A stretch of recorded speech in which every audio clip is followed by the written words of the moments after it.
Assalamualaikum warahmatullahi wabarakatuh. Waalaikumsalam warahmatullahi Waalaikumsalam warahmatullahi wabarakatuh. Alhamdulillah nahmaduhu wa nasta'inuhu wa nastaghfiruh wa na'udzu billahi min shururi anfusina wa min sayyiati a'malina. May yahdihillahu fala mudilla lahu wa may yudlil fala hadiya lahu. Asyhadu an la ilaha illallah wahdahu la syarika lah wa asyhadu anna sayyidana wa nabiyyana Muhammadan abduhu wa rasuluh. Allahumma shalli wa sallim ala sayyidina Muhammad wa ala alihi wa sahbihi ajma'in. Subhanaka la ilma lana illa ma 'allamtana innaka antal alimul hakim. La haula wa la quwwata illa billahil aliyyil azim. Amma ba'du. Hadirin mukarramin, para alim ulama, wabil khusus seluruh kita bersama, Bapak Dr. Kiai Haji Musti Abdul Karim MA, Masya Allah, mata'allah betul hayatihi. Biasanya Pak Kiai kita ketemuan di Arafah atau di Mina ya. Udah lama kita nggak ketemu di Zoom nih ya, alhamdulillah. Juga Bapak Kiai Dr. Wido Supraha dari MUI, Al-Habib Idrus, Salim Segaf Al-Jufri, mata'allah berhayati, seluruh peserta mobil khusus, pembawa acara yang namanya sama dengan pesantren saya katanya. Insya Allah kalau berdoa di multazam dikabulkan oleh Allah Subhanahu wa Ta'ala, atau di depan multazam. Insya Allah dikabul oleh Allah Subhanahu wa Ta'ala. Baik, saya ditugasi untuk menyampaikan sebuah materi, yaitu pesantren dalam mencetak dai ekonomi Islam. Silahkan, ada juga slide yang sudah kami kirim ke panitia, bisa ditampilkan mungkin. Ya, baik. Mungkin ya, bukannya sombong kali ya, satu pesantren yang menobatkan dirinya sebagai pesantren ekonomi Islam mungkin hanya baru Multazam, insya Allah ya. Mungkin tempat lain juga ada yang lain-lainnya namanya, tapi nama secara spesifik ekonomi Islam itu adalah insya Allah Multazam. Jadi boleh dikatakan pesantren Multazam ini pesantren ekonomi Islam pertama di tanah air, di Nusantara mungkin ya. Wah ya, bangga bagian diri aja nih ya, Pak Multazam. Nah, kenapa demikian? Karena memang saya waktu belajar di pesantren, saya merasakan belum mengerti tentang ekonomi. Ya, ketika orang bicara tentang inflasi, bicara tentang saham, bicara tentang obligasi, hanya bengong saja, nggak ngerti gitu. Padahal itu sering kita baca di koran di pesantren tuh biasanya ada koran umum ya, kita baca lembaran khusus ekonomi. Itu sama sekali nggak mudeng, sama sekali nggak paham kita sebagai santri. Maka kemudian ada sedikit harapan ataupun cita-cita bahwa nanti saya akan belajar ekonomi Islam. Dan sejak nyantren pun saya sudah beli buku-buku tentang ekonomi Islam, ya. Walaupun tadi itu karena nggak ada gurunya nggak ngerti-ngerti gitu. Nah sampai akhirnya kebetulan saya dapat kesempatan kuliah di Mekah dan ada Qismul Iqtisad Islami, ya. Situ saat itu jurusan ekonomi Islam kuliah syariah di Ummul Qura Makkah Al-Mukarramah. Saya ambil Iqtisad Islami dan betapa saya itu merasakan kebingungan karena mustalahat yang tidak terbiasa kita pelajari menggunakan mustalahat iqtisadiyah Arabiyah ya, sehingga banyak sekali ketidakpahaman saya gitu. Tapi karena terus kita belajar, alhamdulillah sedikit banyak mengerti. Saya bawa juga buku dari Indonesia selama kuliah di Saudi, kemudian saya banding-bandingkan dengan bahasa asing, beli kamus mustalahat iqtisadiyah juga, sedikit kemudian paham lah begitu. Walaupun kemudian waktu saya ngajar di SEBI pulang dari kuliah juga harus adaptasi lagi dengan mustalah-mustalah yang baru dengan bahasa Indonesia gitu. Nah kemudian juga saya lanjutkan S2-nya di UIN Syarif Hidayatullah ya. Pada saat itu saya yang ambil juga ekonomi Islam ya. Sempat saya ngajak kepada orang yang mau buka pesantren, ayo kita buka pesantren ekonomi Islam, ternyata beliau hanya buka SDIT ya. Maka alhamdulillah begitu dapat kesempatan saya untuk membangun sebuah pesantren, saya kemudian membangun namanya pesantren tahfiz ekonomi Islam Multazam, karena tidak lepas juga dari Al-Quran. Ini sedikit biodata saya. Kemudian kenapa? Silakan dibuka slide-nya. Mengapa kita berdiri pesantren terpadu ataupun tahfiz ekonomi Islam Multazam? karena kita melihat sedikitnya pesantren yang memfokuskan atau mengenalkan ilmu ekonomi Islam kepada para santrinya.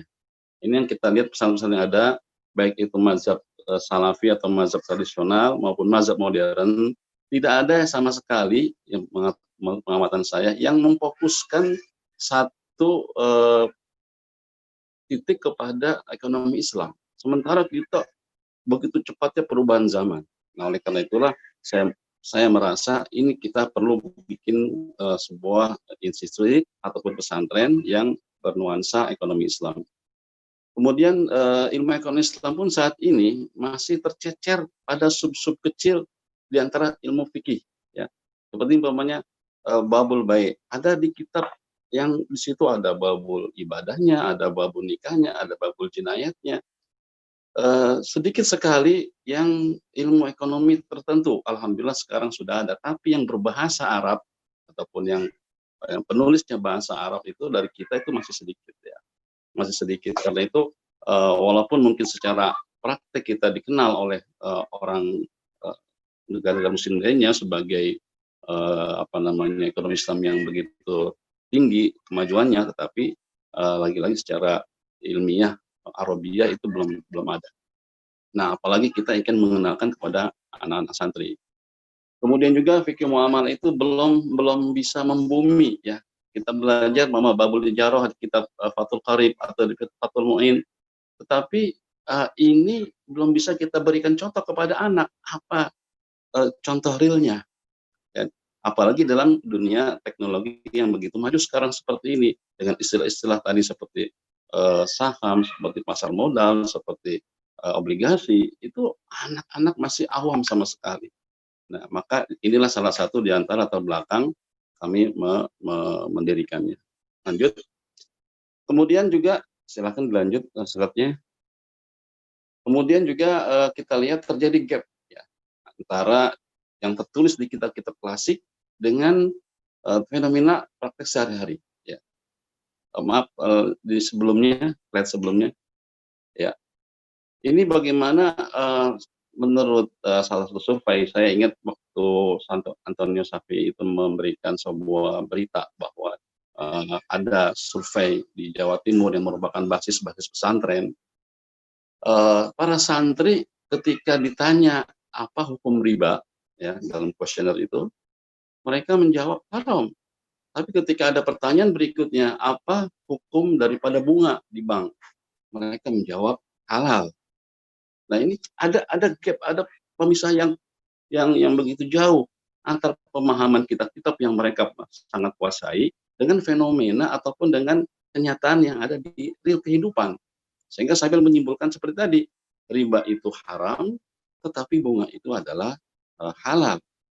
Inilah yang mendorong kita membangun ini. Kemudian juga kesalahpahaman makna dan definisi tentang hasil dan bunga. Banyak sekali masyarakat sekarang kita itu dalam kerjasama mengatakan bagi hasil. Kalau bagi hasil kan sama dengan sah menurut syariah. Begitu. Tapi begitu saya tanyakan secara detail bagaimana prosesnya, ternyata sama saja dengan bunga. Ya. Saya katanya tanamkan uang ataupun saya kerjasama dengan orang, teman saya memutarnya, mau dari saya, tapi nanti dia memberikan kepada saya 200.000 per bulan keuntungan, ya, yang dia tanamkan 10 juta atau 5 juta. Nah, kalau memastikan nominal kan sama saja dengan riba, dengan bunga. Sedangkan bagi hasil adalah bagaimana nanti hasilnya. Boleh persentase, tapi dari bagi hasil yang akan terbit atau yang akan terjadi nanti, bukan memastikan nominal saya harus dapat sebulan 200 atau saya dapat sekian persen dari jumlah modal. Itu kan sama aja dengan riba. Nah, inilah yang kemudian istilah-istilahnya seperti syar'i, tetapi dalam praktek-prakteknya mereka tidak syar'i. Ini maka perlu dari sekarang kita tanamkan ke anak-anak. Kemudian juga saya merenungi tadi sebagaimana Al-Habib juga menyampaikan bahwasanya perkataan Umar bin Khattab, ya, janganlah berjual beli di pasar kami kecuali man yatafaqqah, orang yang faqih. Coba kita sensus sekarang, orang yang di pasar, baik pasar tradisional maupun pasar internasional. Mereka yang berbisnis itu kira-kira paham nggak tentang fikih? Ya tafaqquh. Hampir tidak ada. Ya, mungkin 0,001 mereka. Apalagi sudah tingkat internasional. Ya, di situ kita akan mengenal pasar modal, mengenal foreign exchange, apa hukumnya. Ini mereka tidak. Nah, ini kita harus membangun generasi yang akan paham masalah-masalah seperti ini tanpa meninggalkan khasanah-khasanah tradisional, khasanah klasik salah ulama-ulama dahulu gitu. Kemudian sabda Rasulullah SAW juga mengatakan al-malus salih fi yadi rajulis salih, bahwa yang wajib dan berhak memegang, memutar, kemudian organizer keuangan ini sebenarnya adalah orang-orang yang soleh. Kita lihat sekarang akibatnya, tatkala harta kekayaan hanya berputar di sekitar beberapa kelompok, dan kelompok-kelompok itu boleh dikatakan adalah mungkin tidak soleh, sehingga terjadilah ketimpangan, terjadilah ketidakadilan. Maka kita perlu menanamkan nilai-nilai ekonomi Islam sejak dini kepada remaja-remaja kita. Lanjut. Kemudian para ekonom menilai bahwa jika di sebuah negara jumlah persentase pengusaha atau entrepreneurnya kurang dari 2 digit, kan negara tersebut boleh dikatakan maju. Ya, artinya gini, negara Indonesia pengusaha itu baru 0, sekian persen, ya, belum 2 digit. Maka bisa dipastikan negara RI ini belum dikatakan sebagai negara maju. Singapura itu sekitar 30% pengusahanya, berarti masuk dalam kategori negara maju. Nah, kita membutuhkan bukan hanya ulama, tapi ulama yang pengusaha, ulama yang menjadi entrepreneur ya di tengah masyarakatnya. Kemudian pemikiran bikin pesantren juga dilandasi dengan sesungguhnya berkuliah di jurusan ekonomi mungkin menjamin dia menjadi direktur dari suatu perusahaan, tetapi tidak menjamin dia menjadi owner dalam perusahaan. Ya, ini yang menjadi apa?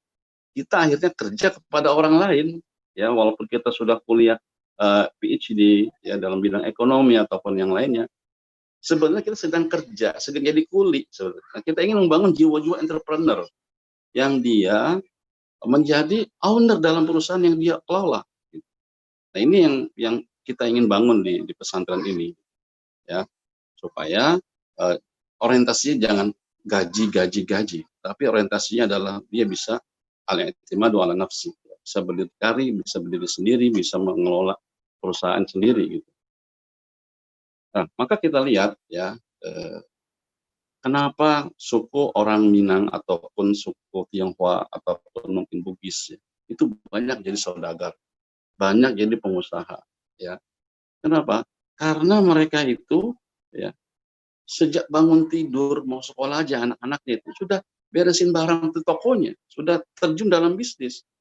Nah, oleh karena itu kita ingin anak-anak kita sejak remaja kita latih mereka untuk berbisnis. Maka di pesantren ini kita adakan setiap hari Ahad ketika penjemputan sebelum pandemi dulu, itu anak-anak kami suruh untuk berjualan, untuk berdagang, untuk berniaga.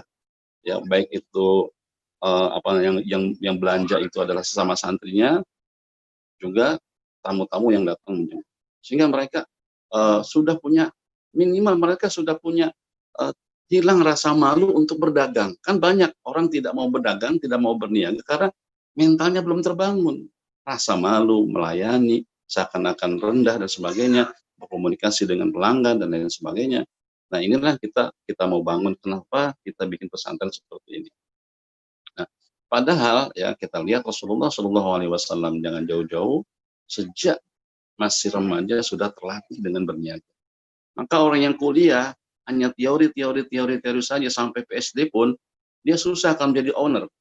Tapi dari remaja kita bangun mental entrepreneurship-nya, maka insya Allah dia akan mulai terbangun dan nanti pada saatnya dia akan sukses dalam berusaha. Kemudian kita makanya perlu untuk praktik berbisnis di usia remaja sebagaimana yang kami sampaikan tadi. Lanjut. Nah, untuk sejarah berdirinya pesantren mungkin menjadi tadi saya dengar ada juga pesantren dari lain menyaksikan beberapa inspirasi ya, setidaknya walaupun tidak bernama ekonomi Islam, ada program-program yang sifatnya memperkenalkan ekonomi Islam secara umum. Nah, kita sejarah 10 tahun yang lalu berdiri, dan saat itu masih sangat sederhana, hanya satu kelas, satu masjid, kemudian ada satu ruangan tadinya buat majelis taklim, kita sekat, saya tidur bersama santri, hanya dipisah dengan sekat saja, rumah keluarga, kemudian saya sekat 2 lagi untuk asrama putra, asrama putri, dan saat itu masih 13 orang di tahun 2010. Lalu berjalan 10 tahun kemudian saat ini kita masuk tahun ke-10, ya, alhamdulillah santri kita sudah 830 santri. Alhamdulillah. Nah, alhamdulillah hampir setiap tahun sejak berdirinya di tahun ke-6 berarti, karena sudah mengeluarkan alumni kelas 6 ya, atau kelas 12, itu setiap tahunnya alhamdulillah kita sudah bisa mengirimkan alumni-alumni kita ke luar negeri untuk menyantri kuliah. Di tahun pertama umpamanya angkatan 1, 2 santri ke Maroko. Kemudian 2 orang, angkatan kedua 1 santri ke Al-Azhar Mesir. Kemudian angkatan ketiga itu ke 1 santri ke Syam, Jamiah Syam. Kemudian ke Suriah, ya. Kemudian angkatan keempat ada 4 santri ke Agro University. Dan tahun ini barusan ada santri yang pamit sama saya akan menyusul temannya yang tahun lalu ke Turki. Jadi sejak berdirinya setiap tahun ada saja santri yang berangkat ke luar negeri. Kemudian lanjut, ini adalah visi misi, ya. Saya rasa ini bisa dibaca. Intinya adalah mencetak kader yang ataupun manusia yang saleh, cendekia, tangguh, peduli, berprestasi, dan yang terakhir itu yang menjadi konsentrasi bahasan kita saat ini, berjiwa entrepreneur yang Islami. Ya, di antara indikatornya memahami sistem ekonomi Islam, berperilaku Islami dalam permuamalah, mengikuti pelatihan sebagainya. Adapun misinya adalah jabaran daripada isi, bisa dilewati ini, silakan. Ini sama juga dengan yang sering kita cita-citakan, ya, soal ilmu akidah dan sebagainya. Nah, ini adalah program kompetensi kita tetap anak-anak kita buat bagaimana bisa hafal Quran, sekalipun mungkin tidak 30, tapi kami punya program takhasus, ya, yaitu tahfidz Quran. Nah, jadi di sini ada paling yang 3 kompetensinya selain bahasa Arab, bahasa Inggris sangat penting adalah juga praktek bisnis Islami. Jadi anak-anak ini setiap liburan, ya, itu diberikan praktek untuk berdagang. Adapun sistem pendidikannya kita ambil beberapa sistem, baik dari Gontor, Darul Rahman, yang juga mengkombinasikan antara modern dan tradisional Salafi. Kemudian sistem dari School of Universe yang mengajarkan anak-anak untuk bisa berbisnis. Kemudian ada juga tahfidz Quran dan halaqah tarbawiyah untuk karakter building, gitu ya. Ini salah satu kegiatannya. Kemudian kurikulum juga kita mix semuanya, ya. Kurikulum Kementerian Agama, dari Gontor, dari pesantren tradisional yang menekankan pada kitab-kitab kuning, kemudian kurikulum pesantren tahfidz Quran, kurikulum khas multazam, yaitu tentu saja itu berkaitan dengan bisnis. Ini kurikulum ekonomi Islam di tingkat MTS, Bapak Ibu sekalian, ya. Dari kelas 7 mereka sudah dapat materi-materinya, ya, dengan tadi beberapa poin yang diajarkan, dari mulai mengenal prinsip ekonomi Islam kelas 7, kelas 8-nya mengenal akad-akad fikih muamalah, ya, dari mulai bai, ijarah, salam, qard, dan seterusnya.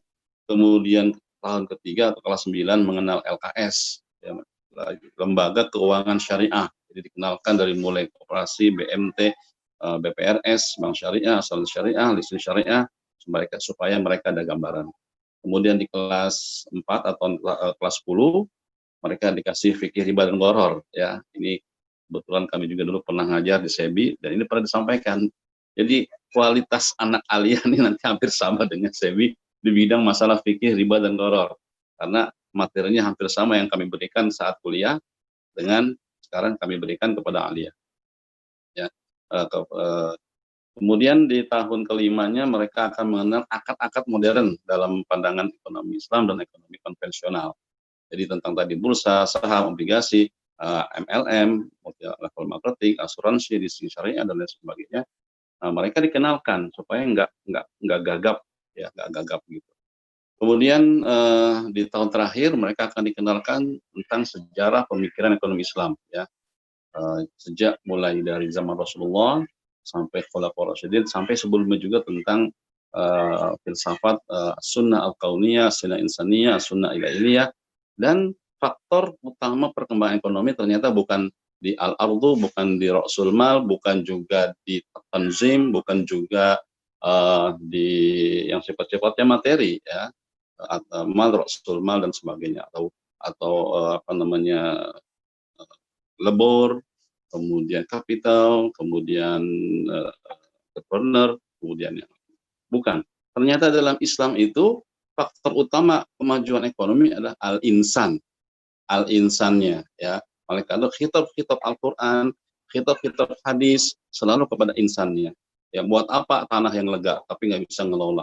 Buat apa namanya, ada tanzim tapi tidak, insannya tidak dikenai wahyu, tidak dibimbing wahyu, ya. Untuk apa ada kapital, ada al-ard, tanah dan sebagainya, kalau seandainya manusianya sudah tidak mengenal lagi norma-norma keislaman. Nah, itulah makanya kemudian ada muwasafatul fardul muslim, karakteristik muslim, pribadi muslim, dan ada muwasafatul mujtama muslim, karakter masyarakat muslim, yang semuanya kalau sesuai dengan syariat akan mendukung, ya, kemajuan ekonomi, ya, dan itu akhirnya menjadi rahmatan lil alamin. Nah, itu kita sampaikan dalam sejarah pemikiran ekonomi Islam di kelas akhir mereka.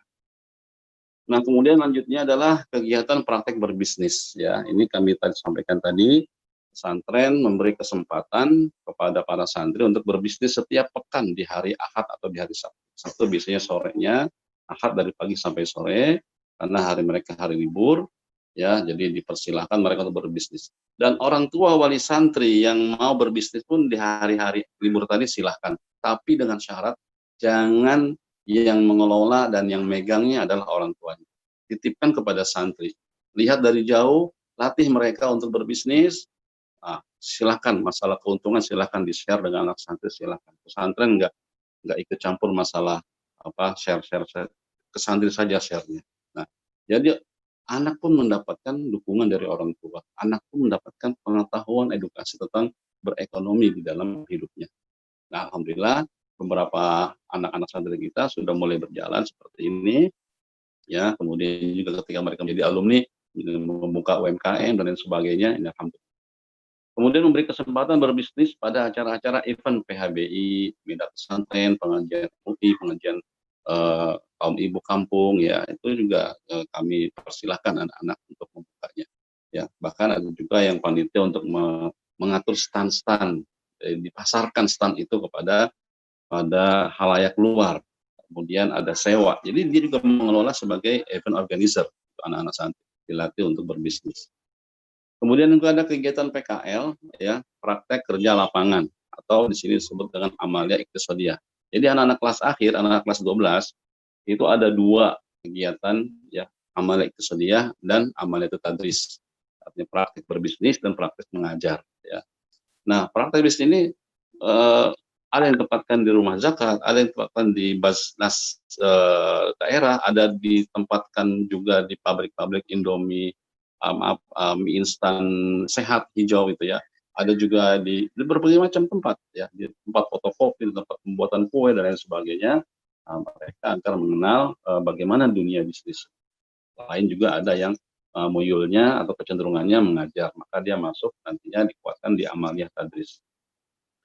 Kemudian pelajaran keterampilan ekskul juga kami masukkan, ya, bukan hanya ekskul saja, maka dimasukkan dalam kurikulum. Jadi di pesantren ini keterampilan tibun nabawi, hijamah, bekam, ya, otok dan sebagainya itu, ya, itu menjadi kurikulum mulok di sini selain ekonomi Islam tadi, ya, untuk kelas-kelas akhir. Karena rujukannya saya baca di kitab Tarbiyatul Aulad Nasi Ulwan, bahwa adalah wajar dan wajib anak-anak muslim dikasih bekal ilmu hijamah. Minimal dia akan jadi dokter di rumahnya. Nah, maka ini akan jadilah kita satu kurikulum dimasukkan dalam pelajaran pelajaran ya, biasa ya, normal sebagai bagian daripada muatan lokal kita. Nah, ini juga alhamdulillah anak-anak sudah bisa praktek ya. Cuman saya belum bisa memberikan fasilitas ruangan untuk bisa ada klinik hitam di pesantren. Nah, ke depan insya Allah ada rencana seperti itu. Kemudian juga ada di situ keterampilan tata boga, jahit menjahit, ada ekskul desain grafis, ada video editing. Nah, ini sangat penting sekali, apalagi kita membahas tentang digital 4.0 ya, desain grafis untuk dakwah dan iklan dan sebagainya. Nah, sedangkan alumni kita ya yang berkaitan dengan ekonomi syariah, alhamdulillah selain yang luar negeri, ada juga melanjutkan studi di SEBI. Nah, mungkin nyambung ya. Alhamdulillah jazakallah khair. SEBI banyak memberikan kesempatan kepada alumni Multazam, baik beasiswa full, beasiswa 50% dan lain sebagainya. Itu semua sangat membantu kami ya, karena ada moto yang sering kami tekankan kepada anak-anak itu, usahakan kalian melanjutkan kuliah tanpa membebani orang tua. Usahakan oleh kalian kuliah, melanjutkan pendidikan tanpa membebani orang tua. Ini secara tidak langsung kita sudah menanamkan bagaimana dia bisa berbisnis, bagaimana dia bisa berdikari tanpa merepotkan orang tuanya. Ada juga di State Tazkiyah, ada mereka di sana, kemudian di Asyukriya, di UIN, melalui prodi ilmu syariah, dan sebagian juga ada di UMKM. Sebagian ada pengabdian untuk mengajar dan sebagainya. Kemudian inilah nasihat-nasihat yang doktrin-doktrin yang pernah kita sampaikan kepada anak-anak ya. Hendaklah kalian dapat melanjutkan kuliah di atas kaki sendiri tanpa meminta-minta dari orang tua. Ini selalu saya tekankan terutama di kelas-kelas akhir ya. Kemudian moto juga, sarjana bukanlah yang pandai membawa ijazah lalu mencari-cari pekerjaan ke sana kemari. Tetapi sarjana adalah orang yang dapat membuka lapangan pekerjaan buat orang lain. Jadi jangan sampai lulusan kita yang sekarang fenomena yang ada di perkuliahan. Begitu kuliah, begitu tamat dia kebingungan mau kerja di mana sampai dia cari lowongan. Harusnya seorang entrepreneur itu bukan mencari pekerjaan, tetapi membuka lapangan pekerjaan. Nah, ini kita tekankan terus kepada anak santri, karena itu sejak kecil, sejak remaja sudah dilatih di sini, agar apa? Agar mereka begitu lulus jangan menjadi daftar yang kesekian sarjana yang menganggur, tetapi menjadi solusi bagi dirinya, keluarganya, dan juga umatnya. Kemudian juga saya sering sampaikan, kalau lagi ngajar ataupun lagi pidato wisuda, ijazah yang diakui bukanlah secari kertas yang dikeluarkan lembaga, pesantren, universitas, bukan. Tetapi ijazah yang diakui semua orang adalah akhlakmu, ilmumu, dan etos kerjamu. Nah, sekarang ini fenomena orang banyak instan sampai mereka membeli ijazah. Sekarang ijazah itu pamungkas, ya. Tapi kosong ilmu, kosong akhlak, kosong etos kerja, malas ya. Betapa banyak kami ataupun juga beberapa teman-teman di pendidikan menemukan orang hanya ingin dimasukkan daftar sebagai pengajar dengan dengan jumlah jam sekian, hanya ingin mendapatkan dana sertifikasi, sementara etos kerjanya kurang. Nah, ini terus kita tanamkan ke anak-anak bahwa ijazah itu bukan apa-apa. Ijazah penting, tetapi tidak lebih penting lagi adalah 3 hal tadi. Etos kerja, akhlak, dan ilmu. Ini yang kita tanamkan terus. Ijazah itu seperti SIM, ya, tapi lebih baik nggak punya SIM, tapi bisa nyupir daripada punya SIM tapi nggak bisa nyupir. Lebih baik bisa nyupir nggak punya SIM. Ya, walaupun dua-duanya sangat penting, lebih baik. Orang kalau punya SIM tapi nggak bisa nyupir berbahaya, baik bagi dirinya maupun di bawahnya. Tapi orang yang bisa nyupir, walaupun nggak punya SIM, masih bisa selamat. Syukur-syukur dua-duanya punya. Alhamdulillah di pesantren ada yang namanya istilahnya pendidikan formal. Dapat ijazah dari pemerintah, dapatlah SIM. Tapi yang lebih penting lagi adalah kemampuan dan kapasitas dirinya. Kemudian di moto lain lagi, secepat itu respon memenuhi panggilan Allah, secepat itu pulang kau akan disukseskan oleh Allah. Karena di azan kita lihat hayya 'alas shalah dulu, baru hayya 'alal falah. Ibadah dulu kalau mau sukses. Nah ini kita tanamkan agar ibadah mereka sebagai misi tadi akan menjadi orang soleh. Ibadahnya adalah sahihul ibadah. Sahih ibadah bukan hanya sekedar ibadahnya benar, tetapi dia senang melakukan nawafil, senang melakukan sunnah-sunnah. Maka di sini ada kewajiban puasa Kamis, ada kewajiban tahajud, ya walaupun tahajud 2 malam saja, puasa hari Kamis saja, Senin itu sunnah mereka mau atau tidak, tapi Kamis wajib. Nah, ini karena kita tidak lepas meyakini bahwa kesuksesan itu nggak lepas daripada ibadah. Ya, yang terakhir, jadilah ulama yang pengusaha dan pengusaha yang ulama. Itulah barangkali yang bisa kami sampaikan. Nah, info lengkap tentang pesantren ada di blog itu dari pertama, mohon maaf ya, dari pertama berdiri sampai sekarang masih pakai blogspot yang gratisan. Kan namanya juga ekonomis. Ya, jadi nggak pakai bayar, gratis. Tapi subhanallah, setiap orang yang mau tanya tentang informasi pendaftaran, saya nggak usah nulis ulang lagi. Bapak buka ini aja, lengkap di situ, mau petanya, lokasinya, Google Map-nya, sejarahnya, kurikulumnya, semua terbuka. Dan alhamdulillah sekarang sudah hampir 3 pesantren yang minta menjadi pesantren binaan PT Multazam. Salah satunya tadi di Cilacap, atau di Kresek, satu lagi nanti ada di Tangerang. Jadi kita sudah dilihat oleh orang, walaupun kami dakdikduk baru 10 tahun, takut mereka menyangka kita udah gimana-bagaimana, kayaknya biasa-biasa aja. Tapi saya memang mensyaratkan kepada pesantren yang akan dibina itu, satu programnya, jangan tidak ada program takhasus tahfidz Al-Quran. Karena kita yakin semua sumber ilmu, termasuk ekonomi Islam juga, sumbernya ada di Al-Quran. Karena itulah, alhamdulillah sudah 3 ini yang minta dibina, apalagi menjelang pendaftaran santri baru ini, waduh, sudah mulai juga banyak harus mengkonsep kami ini untuk mereka. Intinya adalah nasrul fikrah, nasrul dakwah, dan di'ilari kalimatillahil ulya. Demikian. Wassalamualaikum warahmatullahi wabarakatuh. Waalaikumsalam warahmatullahi wabarakatuh. Jazakumullah khairan Kiai atas pemaparan yang telah disampaikan yang sangat luar biasa. Di usia 10 tahun pesantren Multazam telah luar biasa dedikasinya kepada khususnya dunia ekonomi Islam. Dan tadi yang mungkin agak sedikit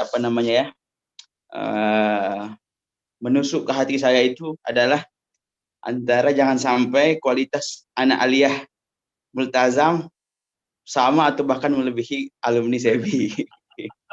Ini jangan sampai terjadi. Yang jadi host pertama itu alumni Multazam itu, sekarang di SEBI.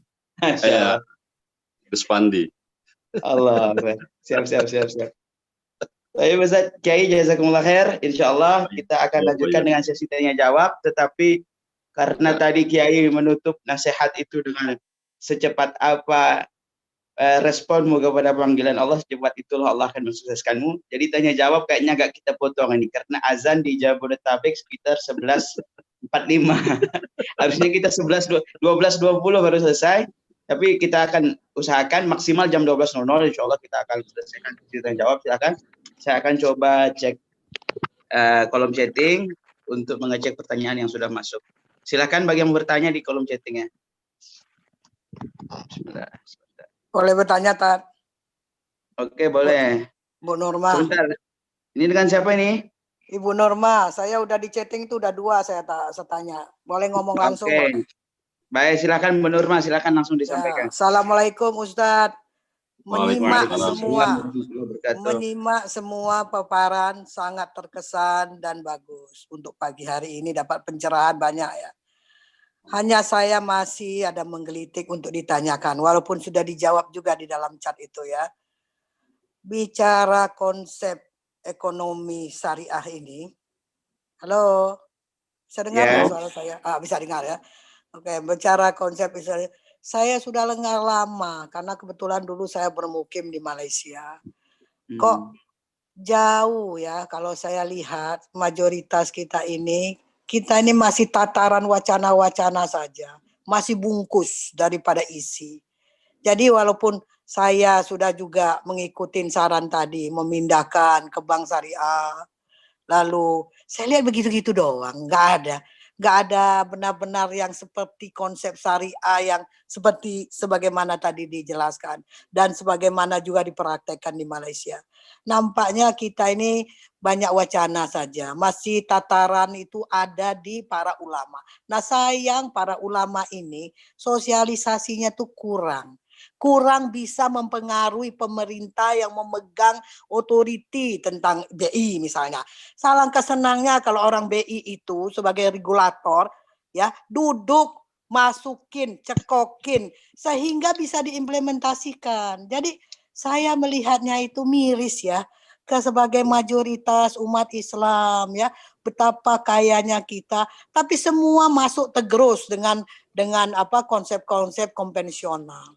Jadi memang kalau menunggu lahirnya para pesantren tadi yang alhamdulillah, tapi kan itu masih lama sekali ya, terus-terusan seperti itu. Belum bisa.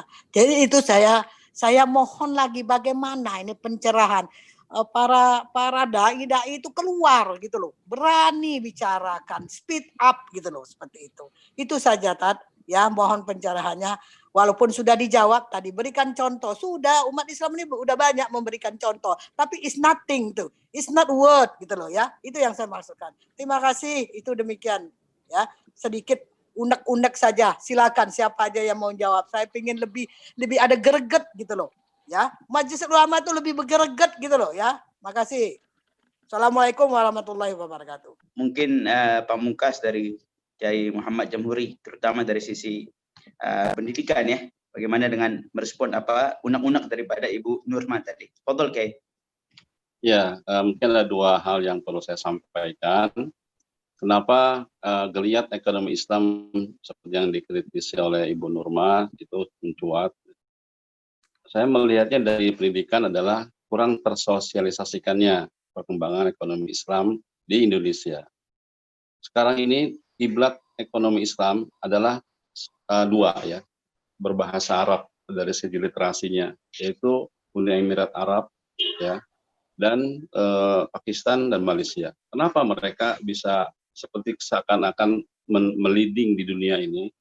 Karena mereka bahasanya bahasa internasional, mereka kuasai. Pakistan dan Malaysia itu berbahasa Inggris, sehingga apa saja produk, apa saja fenomena ditulis, itu selalu tersosialisasi dengan cepat kemana-mana. Sehingga orang menganggapnya dia maju ekonominya, ekonomi syariahnya. Yang kedua adalah bahasa Arab, ya dari Uni Emirat Arab. Ini pun cepat, karena bahasa Arab itu juga bahasa internasional. Nah, kita ini berbahasanya berbahasa Indonesia, sehingga kurang tersosialisasi secara dunia. Lalu mereka menyangkanya adalah kita berjalan biasa saja, begini saja. Nah, sementara kita pun kurang menguasai bahasa internasional, sehingga nggak bisa membandingkan antara perkembangan ekonomi syariah di Indonesia dengan negara lain. Yang tadi Habib sudah menyampaikan bahwa ternyata subhanallah kita tidak ketinggalan, meskipun tetap saja kita harus terus evaluasi perkembangan ekonomi syariah. Itu satu sisi yang saya bisa jawab. Yang kedua, dari segi pendidikan tadi saya atau kami masuk dalam bagian perkembangan ekonomi insya Allah di masa jangka panjang, karena kami melalui pendidikan, apalagi pendidikannya pendidikan dasar, pendidikan menengah, dasar dan menengah, sehingga memang tidak bisa dilihat hasilnya saat ini. Dan seperti kami sampaikan juga bahwa boleh jadi pesantren tahfidz dan ekonomi Islam muntazam adalah pesantren pertama di Nusantara ini yang pesantren memperpadukan antara ilmu-ilmu pesantrenan ya dengan ekonomi syariah seperti ini. Maksudnya adalah ketika mereka nanti dewasa sudah kenal istilah-istilah yang dulu kami merasa bahwa kami ini buta sama sekali kalau tidak di-speed untuk belajar cepat tentang mengenal ekonomi ini. Oleh karena itu, seperti tadi sampaikan, kita harus terus berjuang tetap di jalannya, ya insya Allah suatu saat nanti akan ada generasi yang akan mempercepat lagi speed perjalanan mencuatnya dan berkembangnya ekonomi syariah di Nusantara. Terima kasih bagi Ustaz Jamhuri, boleh memimpin doa penutup siang hari ini. Malu sama Habib ini saya. Amin, amin. Baik, kita bacakan surah Al-Fatihah. Mudah-mudahan amal kita hari ini dicatat sebagai penambah timbangan amal saleh kita di hari kiamat. Mudah-mudahan negeri kita menjadi negeri baldatun thayyibatun wa rabbun ghafur, karena memang ini adalah hak semua hamba-hamba yang saleh. Bumi ini akan diwariskan kepada hamba-hamba Allah yang saleh saja. Mudah-mudahan pandemi juga segera berakhir sehingga aktivitas kita akan menjadi normal kembali.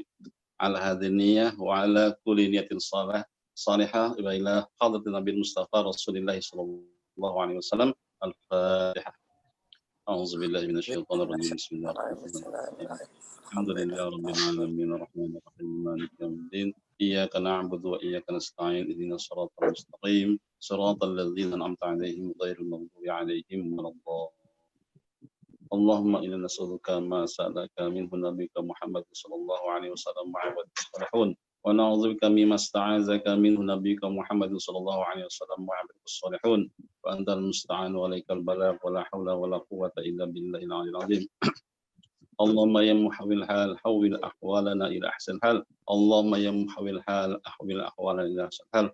اللهم يا محول الحال أحول أحوالنا إلى أحسن حال. ربنا آتنا في الدنيا حسنة وفي الآخرة حسنة وقنا عذاب النار. وصلى الله على سيدنا محمد وعلى آله وصحبه وسلم. سبحان ربك رب العزة عما يصفون وسلام على المرسلين والحمد لله رب العالمين. تقبل الله. Terima kasih kepada Kiai Haji Jamhuri yang telah membacakan doa penutup di acara pada siang hari ini. Terima kasih juga kepada para hadirin yang telah bergabung pada webinar siang hari ini. Semoga apa yang disampaikan oleh pemateri, narasumber, Ustadz, Habib, dan Kiai bisa kita ambil hikmahnya dan bisa diterapkan dalam kehidupan kita sehari-hari. Saya selaku pembawa acara pamit undur diri. Mohon maaf bila ada kata-kata yang salah. Billahi taufiq wal hidayah. Assalamualaikum warahmatullahi wabarakatuh.